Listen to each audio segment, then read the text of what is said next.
Welcome to the No BS Spiritual Book Club's live streaming interview series, where leading new thought teachers, speakers, and authors share the intimate stories behind the 10 best spiritual books that inspired them the most on their spiritual journey. From well-known classics to hidden gems you might never have heard of, the No BS Spiritual Book Club saves you time and money by sharing reliable recommendations from those who've walked the path before you.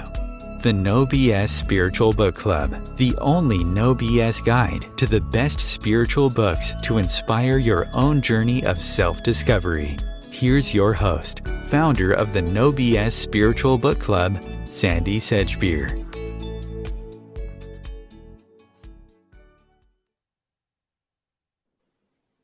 Hello and welcome. Brian Weiss, Dean Radin, Roger Woolger, Stanislav Grof, and Terence McKenna are just a few of the scientists whose orthodox beliefs were flipped by the irrefutable evidence that consciousness continues after we die.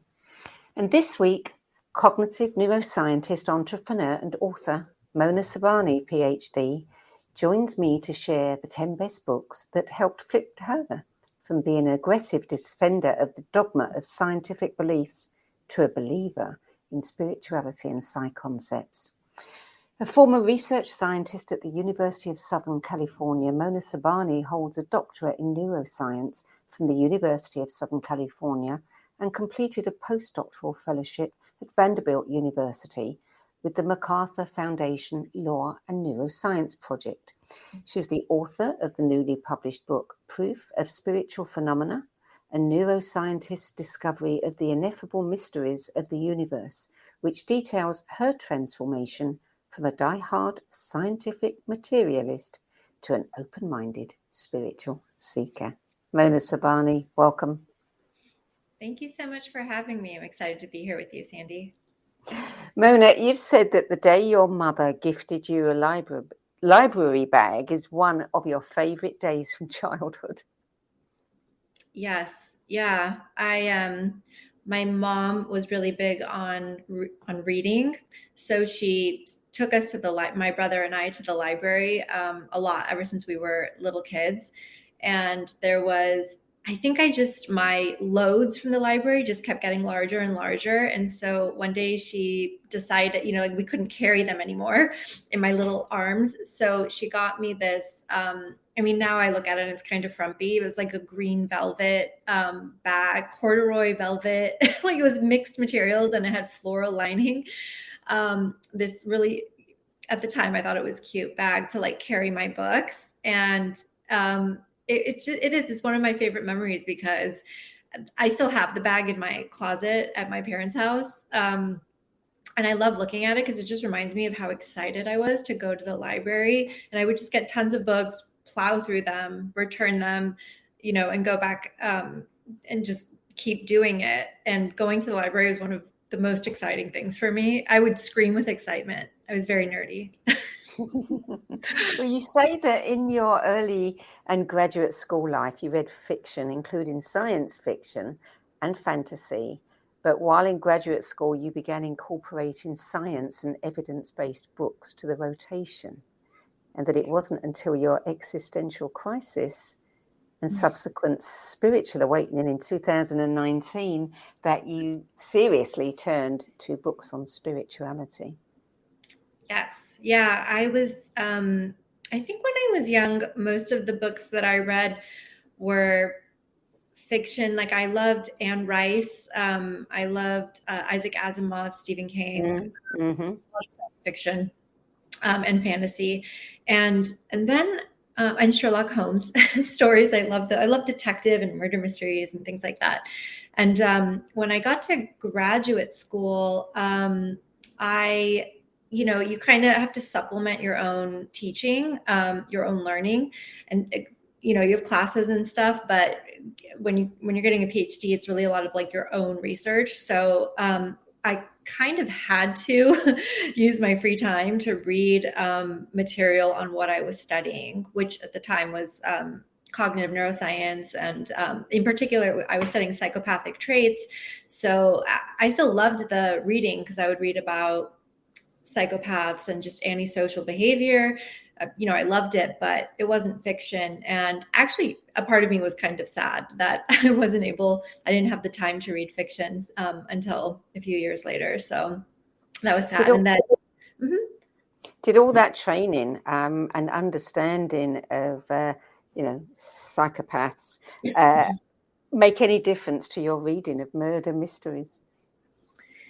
Yeah. Oh, yeah, of course. I think, every part of you influences other parts. So as I learned more, actually, it was one of the fun things to do, especially when watching movies or reading books, is kind of thinking about, did they accurately portray psychopathic traits? Did they accurately portray like a classic psychopath?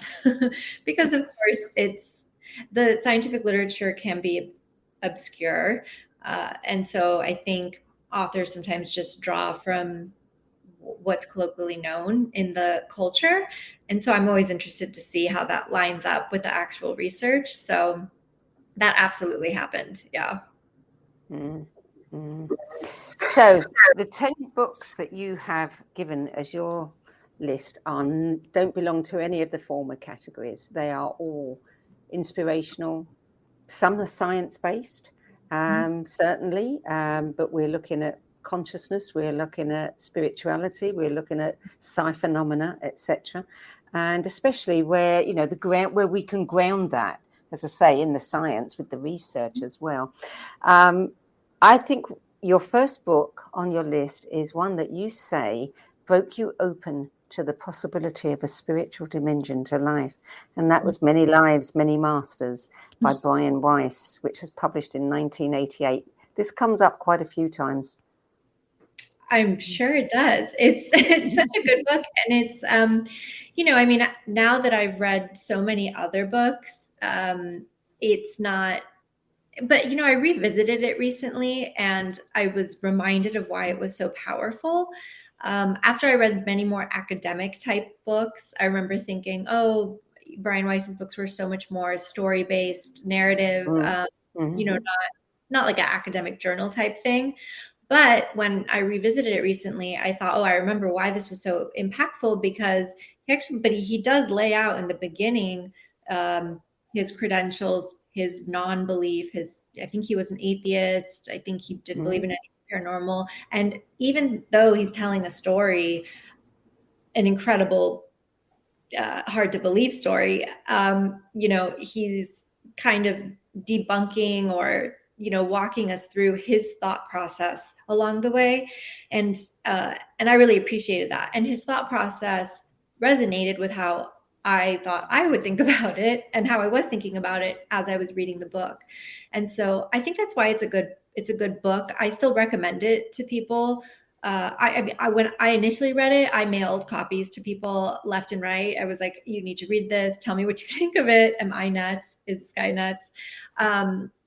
And I still mail it to people because it's a nice, entry into it, because it's a story. But then I think he also does, it's not exhaustive because it's a small book, but it's enough to get you thinking. It's enough to get you thinking because you're like, yeah, this guy's pretty skeptical. He seems pretty well-educated. He mentions other researchers that I can go look up, and it's enough to start you off. It's enough to get you interested. What attracted you to the book? How did it come into your life? Yeah, I actually didn't know what it was about when I ordered it. So I was listening to a podcast by Chelsea Handler, the comedian. She had a limited series podcast around her book, which was not about spirituality or anything at all. But one of the episodes on her podcast, she had Laura Lynn Jackson on, who's a psychic medium. And they mentioned the book. They didn't say what it was about, if I remember correctly. They just kind of mentioned, Many Lives, Many Masters is such a good book. Everyone needs to read this book. It's a case study of by a psychiatrist. And she told this crazy story, actually. Chelsea tells the story of how she went to dinner with someone in New York, a friend who told her about the book, and she arrogantly brushed it off and was like, that's ridiculous, nonsense, like, shut up, stop talking. I don't want to hear about this book. And then she gets on a plane after the dinner to fly to LA. And then like in the, I don't know if it was in the back, maybe the pocket of the seat in front of her, or maybe on the side, the book was there. And so she read it on the flight home from New York to LA. And she said by the time she landed, she was like, everyone needs to read this book. And I just thought it was such an interesting story that I was like, oh, I got to order this book. I got to see what it's about. And at that point, I was interested in, psychic phenomena. I had really accurate psychic readings. So I was like interested and curious, but I hadn't dug into anything yet. And so I trusted her I was a skeptic. I was like, she's a skeptic. She doesn't usually believe in any of this stuff. I just thought it was a crazy story. And so I ordered it on Amazon. I didn't even read the description. And when it arrived, I think it says on the cover past life regression, but I didn't know what that was. So it didn't mean anything to me. I was just like, okay. And I read it. And then as I started reading it, I was like, what am I reading? What is this? Like, I was very confused about what was happening. But I just kept reading it. And I was just shocked. I actually remember, I just remember all the moments when I would like put the book down and I had chills and I'm like, this is weird. This is really weird. Yeah, I can understand it. When I first read it, it was with a very kind of, jaundiced eye, I have to say. Book number 2, Food of the Gods, The Search for the Original Tree of Knowledge by Terence McKenna, published in 1992. It's a radical history of plants, drugs, and human evolution. What on earth attracted you to that one? Actually, I don't know why I ordered it. But I got, so along the way, as I started reading about spirituality and unexplained phenomena, I stumbled across the psychedelic literature because someone had told me, oh, did you know that people on psychedelics tend to have supernormal things happen to them, or paranormal, whatever you want to call it, unexplained things happen to them. Transpersonal is what I call it now. And I didn't know that. So I went to the literature to read about it. And Terence McKenna came up. And so I think that's why I ordered the book. And he was a ethnobotanist. He was him and his brother and a few others are one of the first ones to go down to South America and really integrate with the cultures down there, learn from them. And he says in the introduction to Food of the Gods, he was a scientific materialist, physicalist, Western culture, a believer. And he's like, I thought I was going to go down there and prove that all of this is nonsense. He was just there to learn about the plants and the culture, but like prove that it was any magical thinking was nonsense. And so, but he said he did psychedelics while he was there, I think ayahuasca. And he said, I was surprised to learn that there's a reality more real than this reality. And that in fact, what they believe is more real than what we believe in the West.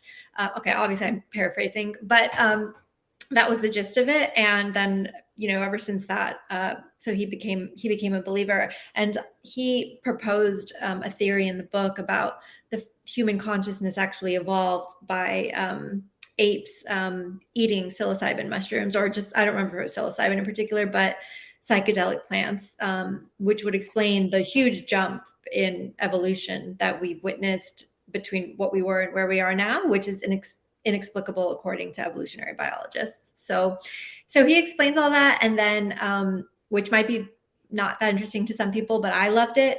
And he, in the later part of the book, he gets into everything that's wrong with Western culture. And I was reading this book on a plane, flying, I think, to and from seeing my brother in Indiana, and I was like, so I just loved everything he was saying, that I was like making noises while I was reading the book. I was just like, oh my God, this is so good. Like, I didn't even know anyone on the plane, and I was just making friends because I was like, have you read this book? This is amazing.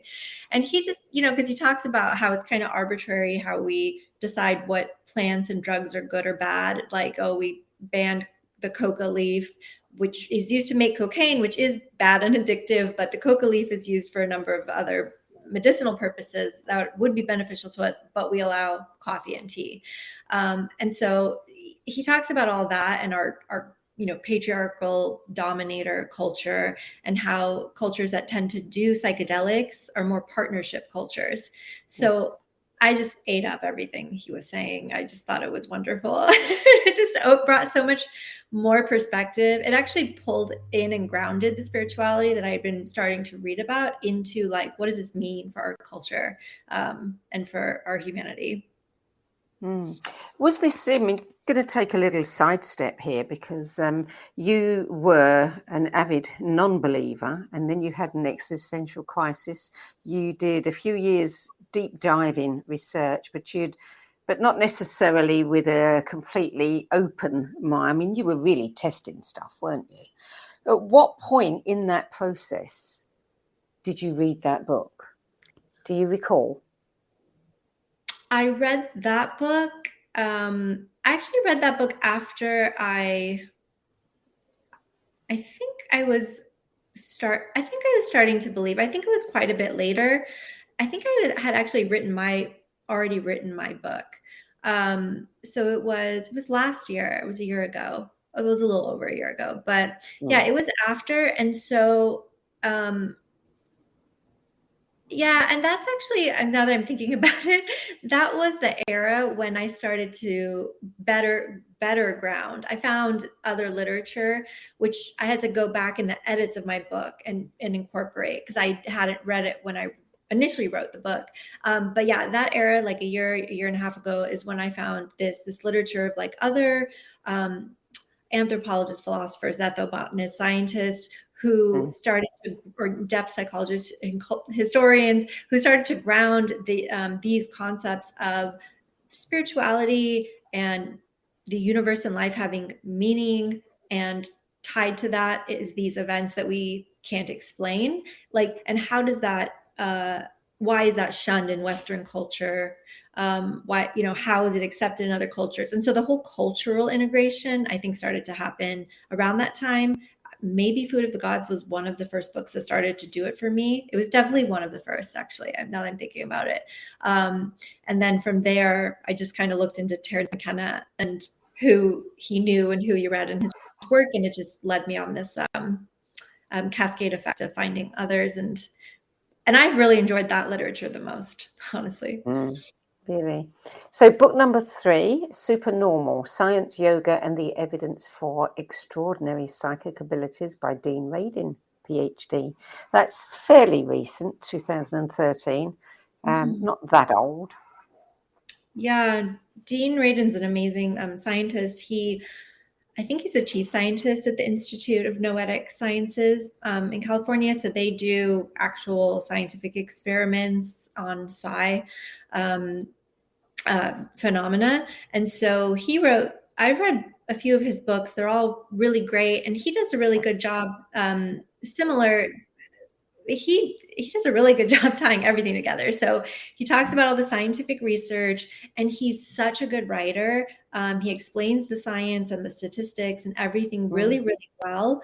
And then he ties it into, especially in that book, the spiritual aspect, and kind of like, and that, I think before I had gotten to that book, I had trouble reconciling the two. I thought, okay, well, there's psychic phenomena, and then there's like all these spiritual concepts, but how are they related? And some people believe they're not related. I was so confused. And then his book helped, especially, that Supernormal. It helped tie together, because he goes through the text of the, oh my gosh, I'm blanking on the name. The yoga, Patanjali's yoga. Ties it to psi phenomena and walks through the statistics and everything. And for me, I needed things like that also had science and numbers and papers that I could go read on my own, which he puts in there and cites and explains in full detail. So I definitely needed something like that. And he provided it. And so that was a beginning of, oh, wow, this is really, there's really evidence for this. Yeah, Dean Radin, you're right. I mean, he's a very good writer, and he puts the science together with all the proof that you need, all the resources and references you need, and he still manages to write it in a way that is, very easy to read for anybody. Yeah, very easy, very pleasurable. He's funny too. Yeah. He's a funny book.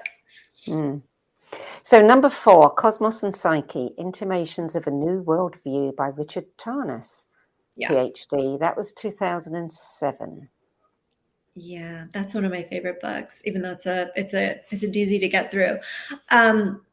So Cosmos and Psyche. So I heard an interview with Richard Tarnas on the Buddha at the Gas Pump podcast, and it was one of those weird moments. I didn't know who he was, where I had chills down my spine when I was listening to the episode, and I didn't really know why, but I was like, why is this guy so engaging? Like, so interesting. But he talks a lot about similar ideas to what Terence McKenna had discussed in his book, but he took it even further, because he wrote a book before Cosmos and Psyche called Passion of the Western Mind, where he goes through the entire history of Western culture to how we got to where we are through the scientific revolution, the Enlightenment, and all that. So he talks about, how those movements have informed how we think about science and spirituality, and how we have separated them. But so eloquently. And so he mentioned Cosmos and Psyche in the podcast, and he talked about astrology, which and he says this, and I agree. It's like, of all of the topics, for a lot of people, it's like astrology is like the last line. They're like, no, like, I can accept karma, I can accept maybe psychic phenomena, but astrology, I draw the line there. It's like the last straw. And I had like one astrology reading ever. I didn't know that much about it. But he described it in this really interesting way, where he said, you're taking this concept you already believe, or like is described in spiritual texts, where the universe has meaning, and it has meaning for us. And there is meaning embedded in everything. And he describes it as, just like when you're reading tarot cards, or you're reading coffee grounds, or you're watching, in a lot of indigenous peoples pay attention to the wind, to the movement of the birds. Why do we do that? Because there's meaning embedded in all of these things, which is a very hard concept to understand if you're coming from a materialist physicalist. It makes no sense, actually, if you're coming from that worldview. So you can't, you kind of, like, I don't think I could have come across his work and accepted it until later, at the point that I did, because I was already starting to think about, okay, maybe it's more like Plato's universe, where there's forms underneath, there's symbolism, and not everything is reductive and atomistic. Maybe there are whole forms underneath, and once you understand that, it's easier to understand what Richard Tarnas was describing in his book. And I thought, oh, this makes so much sense. So he's saying there's meaning everywhere. When you have a question, you need an answer, you can drop something on the floor and look for an answer. There's meaning in everything. And it was beautiful. And he said, and that's how astrology works. It's not that the planets cause us to act a certain way. It's kind of like a clock. A clock doesn't make it to a clock. It just tells you what time it is.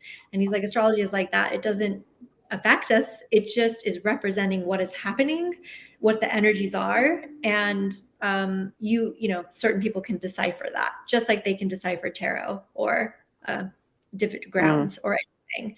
And it just made a lot of sense to me. And so I immediately bought his book, read it, devoured it. I started learning astrology immediately. I reached out to him. I was a big fan. So Cosmos and Psyche really, and he talks about in the book, and comes from a depth psychologist viewpoint. He was trained as a Jungian psychologist. So it brings that perspective into, which I am really interested in as a neuroscientist, in bridging neuroscience, psychology, and all this stuff.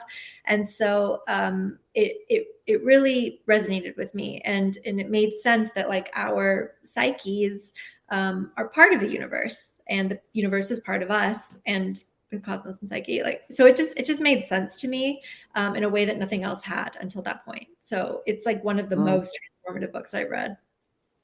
It's interesting, in your write-up about it for the website, you said that he didn't he was a skeptic, and then he realized it held a value after tracking the movements of the planets to individual and world events over the course of 30 years, after a suggestion from a colleague that astrological transits could be used to predict the types of experiences people would have on psychedelic trips. Yes. So the other reason I love Richard Tarn is because he ties all of my interests together.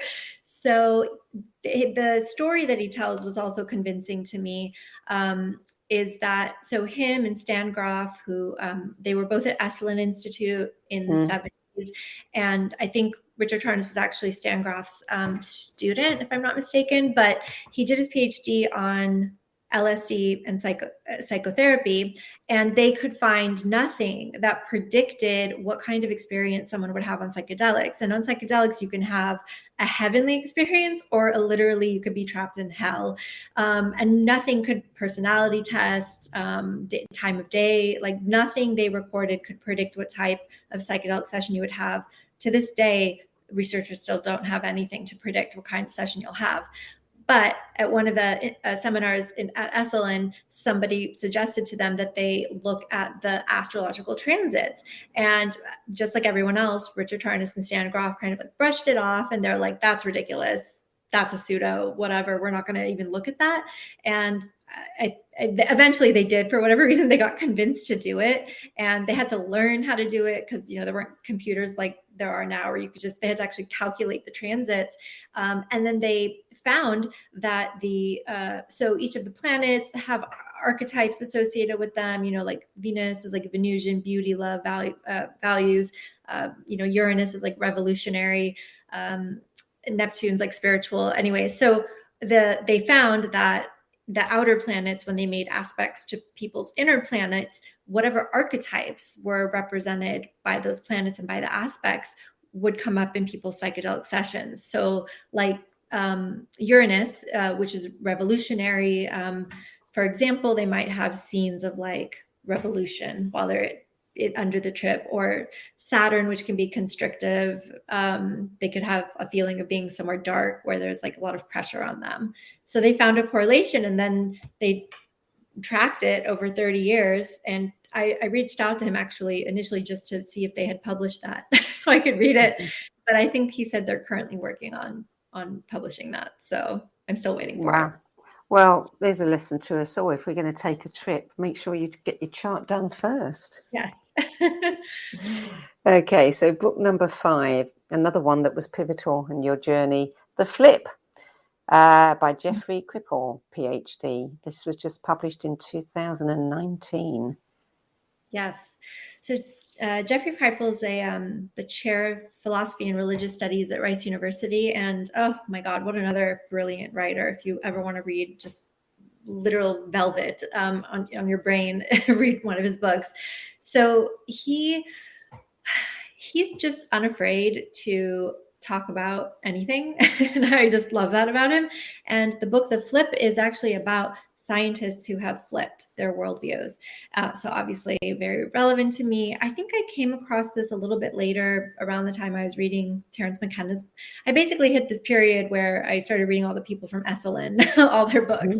And so Jeffrey Kripal works, I think he still does, with the Center for Research and Theory at Esalen. And so the book tells a few stories about scientists who have flipped, and he talks about how our Western culture and our scientific materialist paradigm, they call these things impossible because the worldview doesn't allow for them to exist. So they're impossible.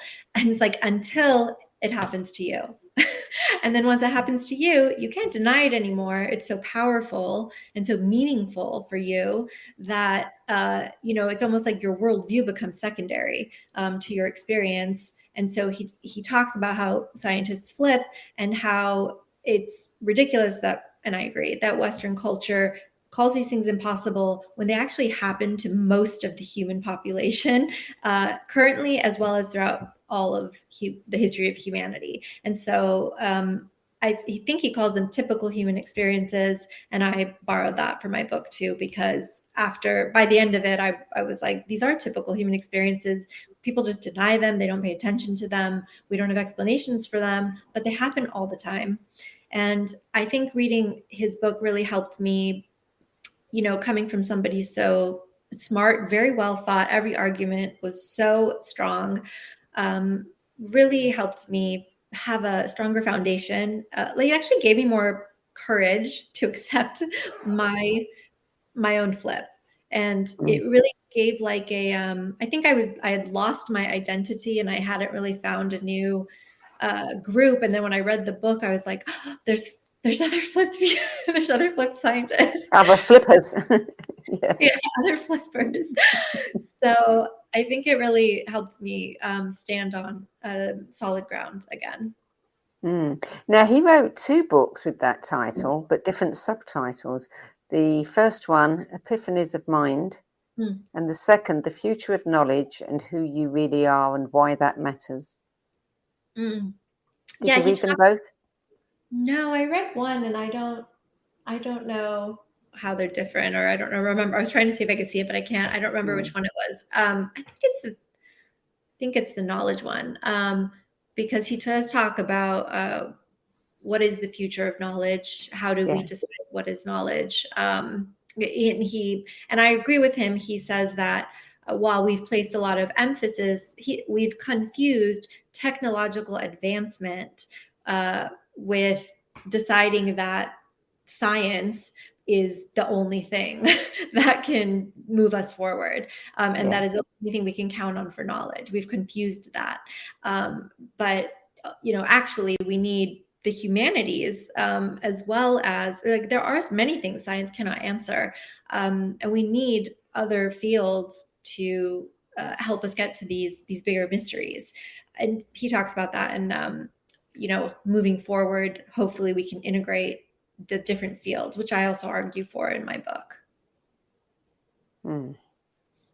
Okay, number 6, The Stormy Search for Self by the world's foremost authorities on the subject of spiritual emergence, Stanislav Grof and Christina Grof, published in 1990. And what an amazing help their work has been to so many. Yeah. Oh, man. Yeah, that book was recommended to me by Richard Tarnas, and it's interesting because I didn't know how much I needed it until I read it, and I didn't realize that I was having a spiritual emergency, and that this was a whole thing that happens to people a lot, or to many people, and that they're at that point I was stable, but that it would have been nice to know that there were resources available during that confusing time in the middle of your worldview has been flipped, but you haven't found a new one that you're comfortable with. You're like floating in the ether. It's very confusing, and it would have been useful to have the book then. But regardless, he talks about his wife, Christina's spiritual awakening in the book, and everything they went through, the symptoms, and how they formed this, I think it's called Spiritual Emergency Network or something like that. But they made a whole community of support for people who are going through psychospiritual crises, essentially. It was extreme. Yeah, it was just extremely helpful. And that was also that was like one of the first books I started to read from Grof's work.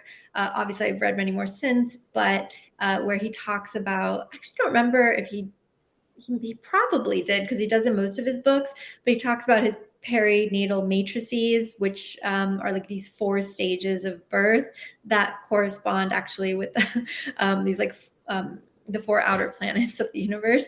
And that's why they're all connected, of course, they're all connected. And that's what you experience in psychedelic trips. And so he talks about the research that he did. And it was just a great introduction to Grof. And he was one of those that he was a psychiatrist. He was, materialist, just a typical skeptic, like science is everything. And then you go and read his, multitude of books over the course of his life, and you can see his transformation. And who wouldn't be transformed when you read the things that he's experienced and facilitated in these psychedelic sessions or like later the holotropic breathwork sessions. Yeah, it was really interesting. Yeah. That is a book that comes up fairly frequently too. Number 7, Transcendent Mind, Rethinking the Science of Consciousness by Emanciparas and Julia Mossbridge, 2016, that was published. Yes.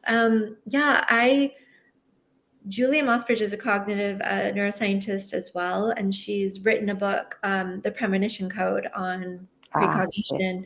Yes. And I think I reached out to her at some point in this journey. She was one of the people I spoke to. She was, lovely. And so I read her book, and Transcendent Mind for me, it was sort of similar to Supernormal, to Dean Radin Supernormal, but it went even further. And so they lay out a lot of these, odd near-death experiences, psychic phenomena, all these various things. And then Iman Bruce is a psychologist and she's a cognitive neuroscientist. So they come at it from both angles to try to, debunk or just look at it. And it's a very fair book. It's pretty, like, I was thinking when I got it that it's probably going to be favoring or maybe not have as harsh criticism, or what, I don't know why I just thought maybe it would be that way, but it wasn't at all. It was super fair. It was really well explained. It had a lot of interesting case studies, but then also summaries of bigger studies.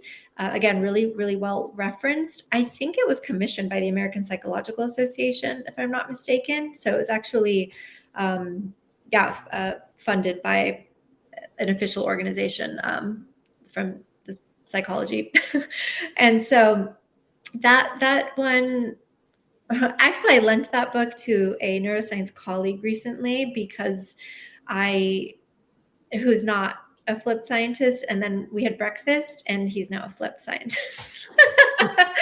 So that just speaks to how powerful that book is. Yeah, they certainly examined a lot of scientific literature, concepts including mediumship, out-of-body and near-death experiences, telekinesis, apparent versus deep time, mind-to-mind communication. Wow. Yep. Yeah, and it's a lot of these things are, people tend to explain away with psychological or neuroscientific explanations. And we're not all experts in all fields of psychology and neuroscience. So it was helpful to read a book like theirs, to know, to supplement my own knowledge, to be like, oh, someone has really looked into this. Like, I already know X, Y, and Z would happen. Like for a near-death experience, if your heart stops, like your brain stops within 10 to 20 seconds. And people who say that it's residual brain activity, like that just doesn't make any sense according to what we know in neuroscience. There's just no way if your brain is flat that anything is going on, unless our models of the brain are wrong. But but so those are things I know, but they were able to supplement all that. And it was, so that was great to have. Yeah. Book number 8, Other Lives, Other Selves, a Jungian psychotherapist discovers past lives. That's by Roger Woolger, Ph.D. And that was published 1987, so quite a few years ago. Yeah, I really, really loved that book. That was one of the, as I was mentioning with the Brian Weiss, it was after I read Roger Woolger's book that I realized how narrative-based Brian Weiss's books were, because it's a much more academic approach. He's a Jungian depth psychologist, so he explains how, I think he was also skeptical and then kind of just looked at past lives and did the regressions in his patients and tried to explain it with Jungian psychology. And then eventually by the end of the book, he's just like karma. Like he's just like, he has a spiritual model because it's just so hard to explain it any other way. And he had just like amazing stories. And what I really love about, which I know that it's not the most susceptible to the rigorous scientific testing. But I like past life regression because it's allegedly so healing for so many people.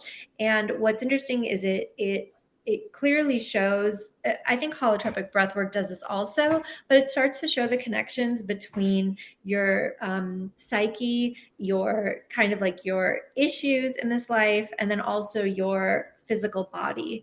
And it's hard to explain, but he does a great job of showing it in the book. Like, oh, you died in a past life from, I don't know, a spear to your stomach, and then you've had like stomach issues like all this life. But once you move through that past life in therapy, your stomach issues are miraculously resolved after like 30 years of nothing working for you.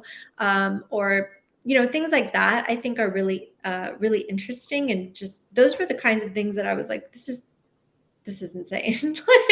Like, what does this even mean? And those are the questions, though, to me are very interesting. Even if you don't believe in the past lives, the phenomena on its own is interesting. Why is a patient going under a very relaxed state, recalling a story, a random story, healing a physical condition? Like that's odd. Yeah. And it doesn't, and based on our models, we could call it placebo effect, but it's just so many issues. Anyway, I think it's interesting to investigate. And I loved his work. It also it turned me on to Jungian psychology, which ties into a lot of this spirituality and everything. So he has like a little bit of a more academic approach, and I appreciated that. Yeah. Book number 9, The Happy Medium, Life Lessons from the Other Side by Kim Russo, published in 2016. Oh, yeah. That was one of the first books I read on this. So after Brian Weiss's book, this was one of the first books I read, because I remember, so when I was making my friends read Many Lives, Many Masters, one of my friends was like, oh, this sounds really familiar to what Kim Russo says on her show sometimes. So she has a show, or she had a few shows, Celebrity Ghost Stories and A Haunting Of.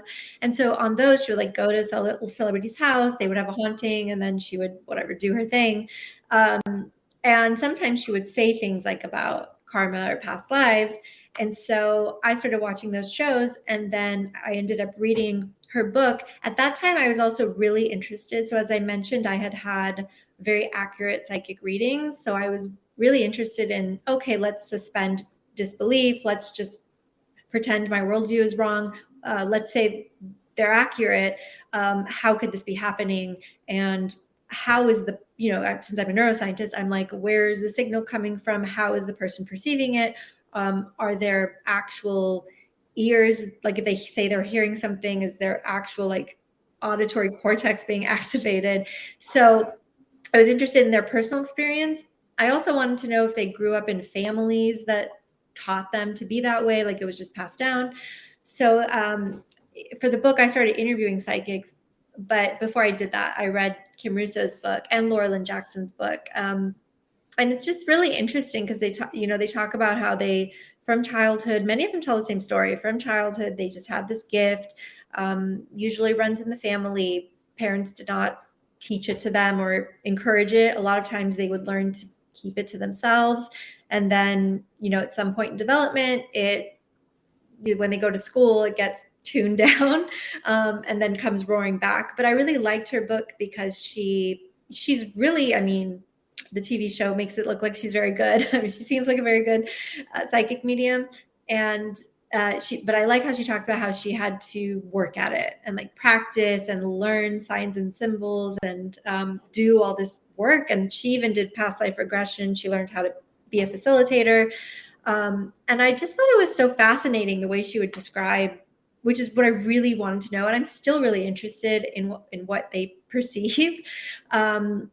And she just says like, oh, I can see a bell come in. It doesn't, but I don't know what it means. Like it has meaning for the person. And because that kind of ties back again to that idea of like played forms, underlying forms and symbols and things that have meaning in the universe. So how they can perceive that is really fascinating to me. And she talks about all that, which I thought was just great. Well, book number 10. I've got a few things to say about this book. I think, I haven't actually counted, but I think this is probably the book that so far has been on more lists than any other book. Wow. Or if not, quite close to the top of it. It is a book that comes up so often, and I consider myself widely read and well read, and confess that I'd never read it. So a few weeks ago, I decided I had to read it, and now I understand. I understand why it's on your list and so many other people's. And the book is Man's Search for Meaning by Viktor Frankl. And oh my God, what a book. So tell us about your reaction to this book. Yeah, so oddly enough, I was assigned this book as a homework assignment in graduate school for my first, I think it was a cognitive neuroscience class, and which turned out to be a very interesting activity. I remember reading it and being so confused, why are we reading this book? But what happened was we went to class, and our professor asked us, after reading that book, how do you feel about cognitive neuroscience? How do you feel about how we reduce the brain to sensory and motor inputs and outputs? And does that make what we do and learn more or less interesting? And we had this just really interesting discussion about it. And, everybody said it makes it more interesting, because how do we get from that reductionist view to something so magnificent like Viktor Frankl's book? And so his story is that he was a psychiatrist. Yes. Before, and then he ended up in one of the concentration camps in World War II, and being, a physician, he's very observant, and observed that a lot of the people who survived, or the difference between the people in the camp who survived and those who didn't, were that they had hope, or they could imagine a positive future. They could, see themselves in that future, in a happy place out of this camp. And the ones that couldn't, were less likely to make it. And it was so interesting, because it really is a really great example of how there's a lot of, in pop culture these days, talk about the brain, but it's really a good example of how your mind, which is separate from your brain or whatever part of it, but how your mind can drive behavior and have such an influence on literally your physical being, right? And of course it can express itself in behaviors and actual physiology. There's different ways, but I just thought it was so beautiful. I think at that point in graduate school, I wouldn't have even, I think if I hadn't read the book, you really become so scientific, so skeptical, so reductionist, that you lose sight, I think for a while, you lose sight of humanity. Everything becomes very, very reductionist, and it can be hard to zoom back out. And so that book helped do that and keep the bigger picture, which is what are we doing all of this for anyway? It's to understand humanity and what makes us human, even though we spend a lot of time studying animals and comparing ourselves to animals. It's really about, we really should be spending more time focusing on what makes us different as humans. And I think that book was such a good example, because it is a human ability to be able to imagine the future. We think, we don't know, we don't believe animals can do that, but it's a strictly human ability to be able to imagine the future, imagine yourself in it, imagine it to be positive or negative, and imagine something that is different from what you have experienced thus far. Very human. And so, and how that can drive you forward to survive. It's beautiful. It's beautiful. Yeah. And what I loved, for those who haven't read it, the book is in two parts. The first part is his, chronicle of his experiences and observations. And the second part, he's talking about his theory of logotherapy, which, is a kind of, was considered, I believe, a third of the, Viennese psychotherapy sciences. And what was so interesting for me in reading that, because, you know, I'm a student of psychology and I love how the mind works, was the way that logotherapy is so different from other therapies. You know, there's no analysis at all in that. But also, I think the way this man, you know, when you read the book and you understand, you know, his life story. I mean, he was a psychiatrist. He had a manuscript that he'd written as he went into Auschwitz, and he thought he could take it with him and work on it, and they took it away from him and tore it up. And one of the things that kept him going was rewriting that in his head as he was. But when you think that man, I mean, several times he was on the verge of going to the chambers, and something, you know, synchronicity, coincidence, something stopped him. And he came out of that arguably more together than most.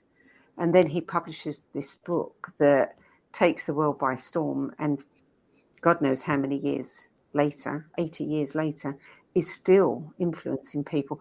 You have to, when you hear all of that, you have to believe in some purpose to life, you know. I mean, his life obviously had a major purpose. I mean, I believe that now. Yeah. I have to do a lot of research. Well, I think anyone who reads that book will believe that too at the end of it. Yeah. It's a truly beautiful story. It is. And very inspirational. And it reminds you, I think it's like a good reminder for you to stay hopeful and imagine positive futures. Yeah, and find a purpose. I mean, I loved what he had to say about addiction. And, you know, young adults, you know, if they're out of work or whatever, if they find a purpose that has meaning for them, often they do not need the behaviors, you know, that don't serve them. They fall away because meaning is everything. Yes, it really is. It really is. So these books all gave a whole new meaning to your life. Yeah, definitely. and change the work that you do.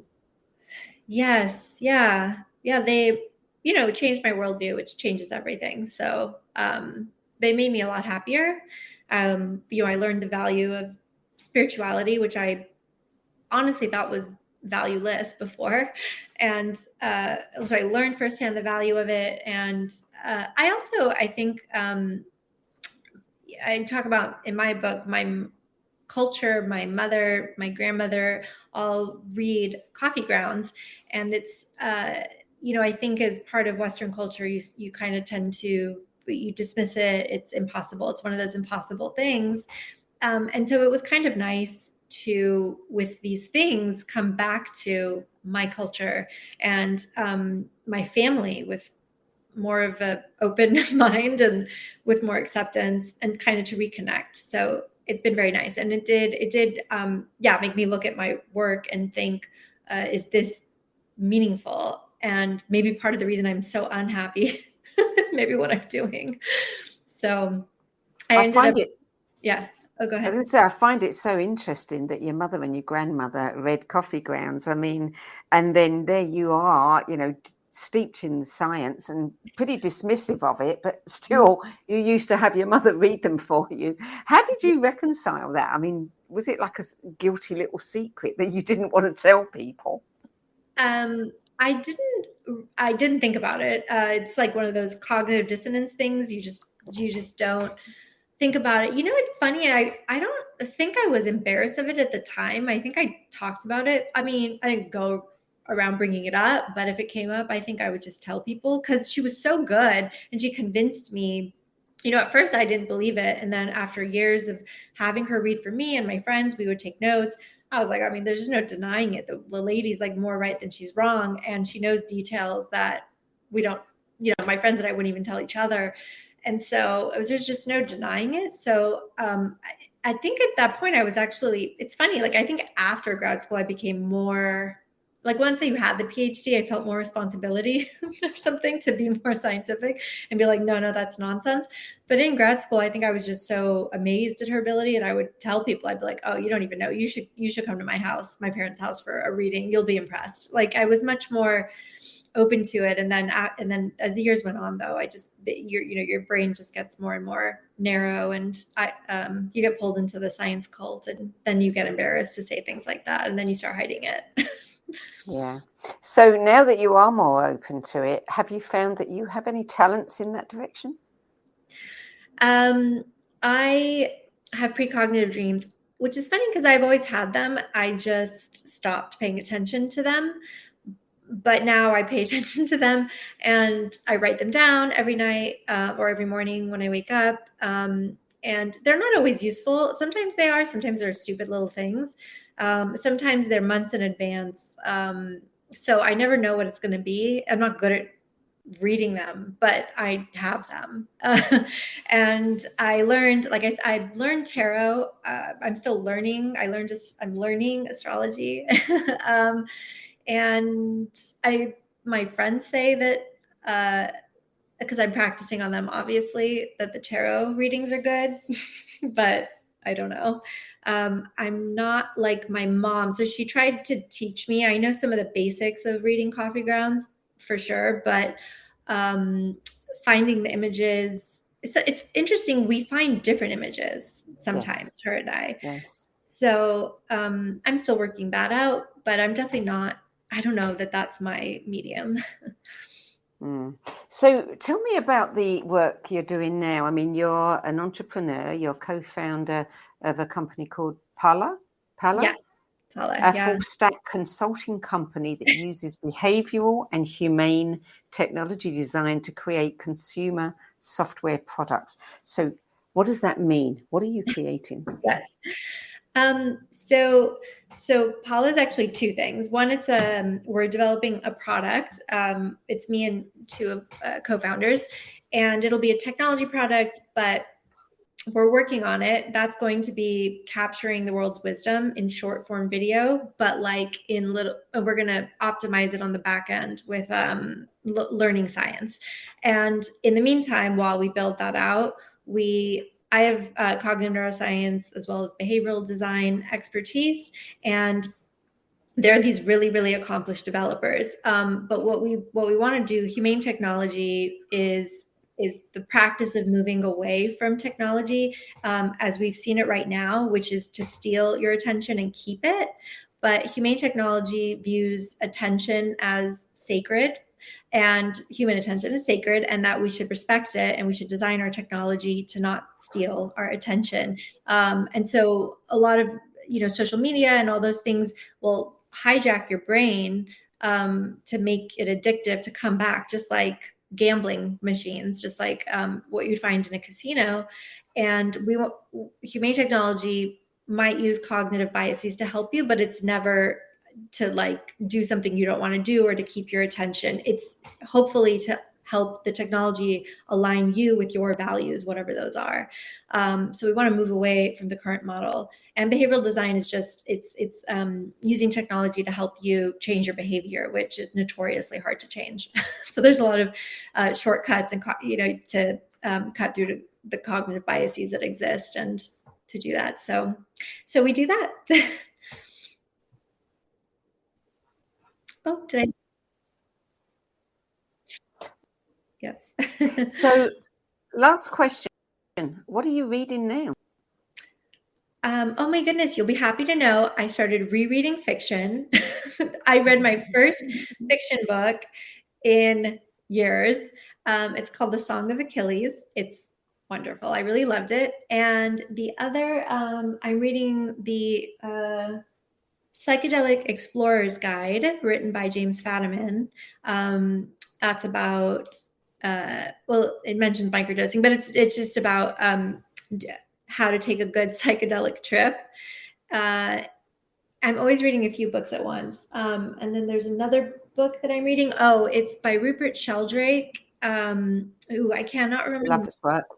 Yeah, I think it's, I can't remember what it's called, but like How to Go Beyond or Ways to Go Beyond or something like that. But it's about spiritual practices.